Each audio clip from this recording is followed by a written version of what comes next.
ஃபஸ்ட்டே சொன்னேன் உங்ககிட்ட இந்த மாதிரி படத்துக்கெல்லாம் அனுப்பாதீங்க, நான் ரொம்ப சின்ன பையன், நல்ல குடும்பத்து பையன். அப்படியே மீறி ஹாய் நெட்டிவ் ஃபார் வியூவர்ஸ் எல்லாருக்கும் ஒரு பெரிய ஹாய். நான் தான் உங்கள் ரிவ்யூ ராஜா. இன்னைக்கு நான் பார்த்த படம் இனி அவனே. அப்படி ஒரு படம் வந்திருக்கு. எஸ் டியூட் கம்மு வந்துச்சு, அதனால தான் நான் போய் தியேட்டரில் பார்த்தேன். பேச வந்திருக்கேன் அந்த படத்தை பற்றி. அந்த படத்தோட ஹீரோ நியூ ஃபேஸ் தான், ஹீரோயின் நியூ ஃபேஸ் தான், இருக்கிற எல்லாருமே இல்லை நியூ ஃபேஸ் தான்.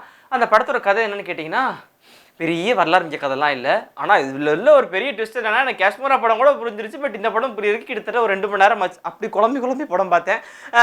இந்த படத்தோட கதை என்னன்னு கேட்டிங்கன்னா, ஒரு ஹீரோ இருப்பார், ஹீரோயின் இருக்காங்க, லவ் பண்ணுறாங்க, வீட்டில் ஒத்துக்கல, பெங்களூரில் போய் ரிஜிஸ்டர் மேரேஜ் பண்ணலாம் சொல்லிட்டு கிளம்பி போகிறாங்க. போகும்போது அவர் என்ன பண்ணுறாருன்னா, ஹீரோ ஜோடிக்கு வந்து அவரோட ஃப்ரெண்டு அவரோட ஜோடியும் கூட்டு போகிறாங்க, 4 பேர் போகிறாங்க. அப்போ வந்து காமினின்னு ஒரு கேரக்டர் ட்ரெயினில் பார்க்குறாரு, மீட் பண்ணுறாரு. மீட் பண்ண உடனே ஒரு ஃப்ளாஷ்பேக்லாம் காமிக்கிறாங்க ஹீரோக்கு, டக்கு டக்கு டக்கு டக்கு டக்குன்னு. அதையும் மீறி என்னன்னா, அந்த காமினி இருக்காங்க இல்லையா, அவங்களுக்கு வந்து ஹீரோவை பார்த்த உடனே அப்படியே ஒரு மாதிரி மேலே ஒரு அந்த மாதிரி இதாகிடுவாங்க.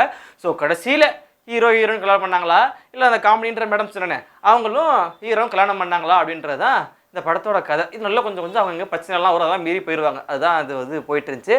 ஸோ பார்த்தேன், அப்படி தான் இருந்துச்சு. ரொம்ப மூச்சு வாங்குச்சு படம் வாங்கும்போது. ஏன்பா மூச்சு வாங்குச்சு அப்படின்னா வந்து ஹீரோயினுக்கு வேறு வேலையே இல்லைப்பா. எப்போ பார்த்தாலும் எப்போ வந்தாலும் அவங்க பாட்டு ஹக்கிஸ் தான், அந்த மாதிரி தான் இருக்குது. ஏன்னா ஒரு சில படங்களில் கொஞ்சம் ரொமான்ஸ் இருக்கலாம், ஒரு அளவுக்கு இருக்கலாம். அதுவே வாழ்க்கையாக இருக்க முடியுமா? வாழ்க்கையில் லவ் இருக்கலாம், லவ்வே வாழ்க்கையாக இருந்தால் எப்படி இருக்கும், அந்த குளமாக இருக்கும். அதே மாதிரி தான் இருந்துச்சு இந்த படத்தில். ஸோ இதெல்லாம் தாண்டி இந்த படத்தோட பெரிய ப்ளஸ் என்னென்னு பார்த்தீங்கன்னா வந்து அவங்க காமிச்ச சில பல ட்விஸ்ட் தான். அப்படியே எதிர்பார்த்து உட்காந்துருந்தோம். பட் ஆனால் கடைசியில் ட்விஸ்ட்ன்ற பேர் சார் ட்விஸ்ட் வச்சுருந்தீங்களா எங்கே போச்சு நம்ம மாதிரி தான் கேட்க தோணுச்சு. அது ஒரு பெரிய ப்ளஸ்ஸாக இருந்துச்சு.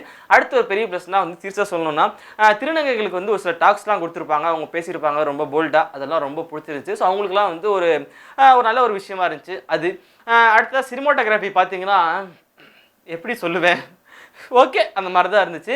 ஆனால் நல்லா ஷார்ட்டு காமிக்கிறார் ஹீரோ. காமிக்கும் போதெல்லாம் திடீர்னு பாஷா லெவலுக்கு வருது ஃப்ளாஷ்பேக்லாம். அடுத்து எடிட்டிங் அதை விட தான். அது எப்படின்னா, ஒரு ஹீரோ நின்றாருன்னா பின்னாடி ஒரு வைரம் வச்சா எப்படி மின்னும் அந்த அளவுக்கு ஒரு பாட்டு மின்னிக்கிட்டே இருக்காரு. ஏதோ ஜொலிக்குதே நம்ம எல்லாம் மின்னிக்கிட்டு இருக்காரு. ஸோ அந்த மாதிரி எடிட்டிங் காமிச்சிருக்காங்க. அது சாங்ஸ் கேட்டிங்கன்னா வந்து செம்மையாக இருக்குது, வேறு லெவல்லாம் சொல்ல முடியாது, எப்படி சொல்லுவேன் நான் மனசார. ஸோ அந்த மாதிரிலாம் இல்லாமல் ஓகே அந்த படத்துக்கு அதான் அப்படின்ட்டு இருந்துச்சு. இதை நம்ம ஏன் இவ்வளோ காமெடியாக எடுத்துகிட்டு போகிறோன்னா, இப்போ இருக்கிற ஜென்ரேஷனில் ஒரு படம் எடுக்கிறது சாதாரண ஒரு விஷயமே இல்லை. அதையும் தாண்டி ரிலீஸ் பண்ணுறது அப்படி பெரிய ஹீரோஸோட படங்கள் ரிலீஸ் ஆகிறதுக்கு அவ்வளோ கஷ்டமாக இருக்குது. நீங்கள் ரிலீஸ் பண்ணியிருக்கீங்க. இதனால் சொல்ல ஒரு விஷயம் என்னென்னா வந்து படம்ன்றது சாதாரண ஒரு விஷயம் இல்லை. நிறைய பேர் பார்க்குறாங்க, நிறைய பேர் சொல்கிற ஒரு மெசேஜாக இருக்கணும். ஸோ மெசேஜ் என்ன சொல்லியிருக்கீங்கன்னா வந்து லவ் ரொம்ப முக்கியம். இதுக்காக லவ்வுக்காக ஒரு காலத்தில் நம்ம வெளிநாட்டில் போய் லவ் பண்ண வேண்டியதாக இருக்குமோ அப்படின்னு ஆயிடுச்சு. லவ்வே வாழ்க்கையாக இருந்தால் அது செட் ஆகாது தான். ஸோ இந்த மாதிரி கொஞ்சம் நல்ல எல்லாம் இல்லாமல் நல்ல கதையாக எடுத்திங்கன்னா கொஞ்சம் நல்லாயிருக்கும். ஸோ நிறைய ஷார்ட் ஃபிலிம்ஸே சூப்பராக வந்துட்டு இருக்குது. அந்த வகையில் ஃபியூச்சர் ஃபிலிம்ஸ் நல்லா கொடுத்தீங்கன்னா நாங்கள் பார்க்குறதுக்கு கொஞ்சம் ஜாலியாக இருக்கும். நான் ரிவ்யூ பண்ணுறதுக்காக போய் பார்த்துட்டேன். நீங்களும் பார்க்கணுன்னா போய் பாருங்கள் தேட்டரில் அப்படின்னு சொல்லிட்டு எப்பயும் போல தான். இப்போ நான் டபாலும் ஜூட் ஆகிக்கிறேன். ஸோ சப்ஸ்கிரைப் பண்ணணும், அதுக்கும் கீழே லைக் இருக்கும் பண்ணிடணும். கமெண்ட் ரொம்ப முக்கியமான விஷயம். படம் பார்த்தவங்களோ பார்க்காதவங்களோ கண்டிப்பாக கமெண்ட் பண்ணுங்கள். ஓகே, நன்றி.